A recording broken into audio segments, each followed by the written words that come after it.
Thank you so much, Ario and Banky, for that informative presentation on electoral reforms. As you can see, electoral reforms are needed now much than ever before. But on today's political segment, Andy and I will be talking about the police reform bill recently assented to by President Muhammadu Buhari.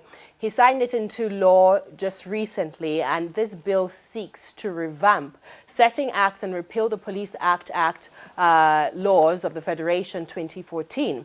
It provides for a more effective and well-organized police force driven by the principles of transparency and accountability in the operations and the management of its resources. Among others, the Act also establishes an appropriate funding framework for the police in line with that. Today's program, joining us to discuss this, we have Inibehe Effiong. And I'm very sorry if I spoiled your name. He is a lawyer and a human rights activist. Welcome to the Weekend Show. Good morning. Thank you for having me. Thank you. Hope I didn't ruin your name, so I'll stick with Effiong. Is that okay? That's fine. All right, Effiong. So tell us, why is this act so controversial? Why is there such an uproar on social media regarding this bill recently assented to by President Muhammadu Buhari? My perception is that the controversies that have trailed the passage of the police bill and the decision of the president to assent to same is because the Nigeria police force, being a colonial relic, has over the years functioned as an instrument of state violence. There is a very general distrust, a very wide distrust between the police institution and the Nigerian people. From the continuous extrajudicial killings, the general culture of lawlessness, the widespread impunity and corruption in the system, and the abuse of police powers by police officers across the country. So there is no love lost between Nigerians, particularly young people, and the Nigerian police. So that explains why any attempt to reform the police by legislation or by executive policy will necessarily attract the kind of controversies that we have seen. But on the substance, I have seen and read the Police Act 2020. I must note that before the Police Act 2020, we had the Police Act Cap P19, Laws of the Federation of Nigeria 2004, whose history can be traced to the police ordinance or the police law that was passed by the colonial government in 1943, specifically 1st of April 1943. Now, of course, there are silent provisions in the new act that the president has just assented to. But the beginning is to say, the starting point is to say or note that under Section 1 of that act, the general principle and mandate and responsibility of the police is defined to be maintenance of law and order, to attain accountability and transparency. The Police Act has also emphasized the need for respect for human rights, compliance with constitutional provisions, specifically Chapter 4, and African Charter on Human and People's Rights Ratification and Enforcement Act. Now, people have raised concerns with certain aspects of this act, particularly Section 38,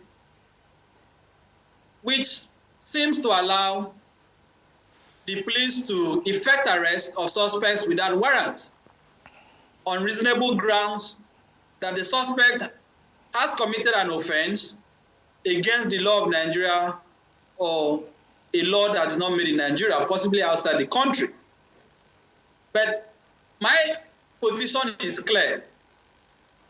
The challenge with the police institution today cannot be resolved by mere legislation. Passage of law cannot solve the problem of police impunity.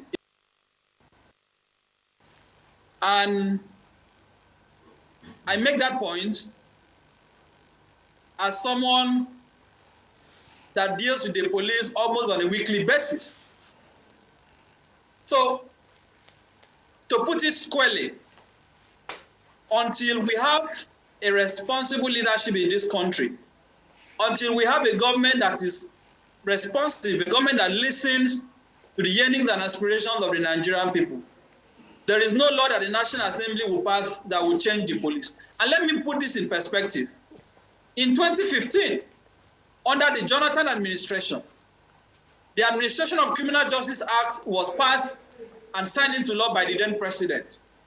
Under the ACJA, there were significant and fundamental reforms that were introduced to our criminal justice administration, which also affects how the police is supposed to carry out their constitutional responsibilities. I will highlight just few. The first is that under the ACJA, the police have been barred and prohibited from effecting what is called arrest in lieu. That is where a suspect is being sought and the suspect is not found and someone is arrested in place of the suspect. For example, where the police goes to the house of the suspect and they do not find the suspect and they decide to arrest the mother, the uncle, or a friend of the suspect. That has been prohibited since 2015. But I can tell you on good authority that the police are still carrying out this illegality.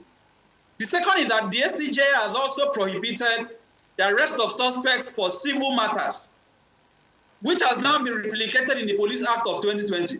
But from 2015 till date, that is about 5 years, we cannot count the number of Nigerians who are being arrested on a weekly basis for strictly civil matters, husband and wife disputes, land transactions, debt recovery, and so on and so forth. And let me tell you, just yesterday, I am one of the lawyers to Sarah reporters. I received a call from my client that one of their reporters was arrested and taken to Wutu police station in Lagos. Barrister Effiong. Hello. And why was he arrested? Barrister Yes, Effiong, I'm sorry, I'll just have to interrupt you. We're glad you've been able to shed light on this topic, especially because, yes, it's been quite controversial on social media, but like you rightly stated, the Administration of Criminal Justice Act has stated most of this. I've also realized that the Police Act in the UK also spoke to the same section 38, which is section 18 in the ACJA. And so we really like the fact that you've shed light on it. And also with this reasonable grounds for arrest. We just saw last week someone was released after 7 years of being arrested and put in prison because there was a raid. So what we try to do with this segment is to break it down to the masses, let them know what is available to them, how it affects them, and how to take it forward. Because of time, we would have to put a pin on this now, but I would like to thank you for coming on to actually shed light on this. But the most important take, which you have said, is responsible leadership from the government and the police is extremely important. So we'll call you on another day to shed more light on the criminal justice system. I just want to thank you for your time and your clarifications so far. Thank you. I wish I had more time to We will definitely get you on and probably do a Twitter chat with you also, because that's where a lot of these conversations have been going on, because the people need to know, and this actually affects all of us as a nation. We really do appreciate this. Thank you. Thank you so much, Barrister Effiong, for your time. Well, that's all we have for you on today's program. Do follow us on social media at Weekend Show NG, at Osasu Igbinedion. And Andy Madaki on Twitter, Facebook, and Instagram. And I said today was a special day. Yes, we have some special guest hosts in the house who did a phenomenal job. Arun, Zoe, and Ayomide. I'm so sorry. Thank you, ladies, for doing such a phenomenal job guest hosting the weekend show. But it's also a special day for me and my family. My sister, my big sister, is getting married today. Isaac Yosabo and Bob Onwangu. It's turn up time. You see, we came to work because they said we have to. It's where man they work. The chop. So we had to come to work, but I'm so excited. It's a beautiful day for my family. I just want to congratulate the both of you. May God continue to bless your youth.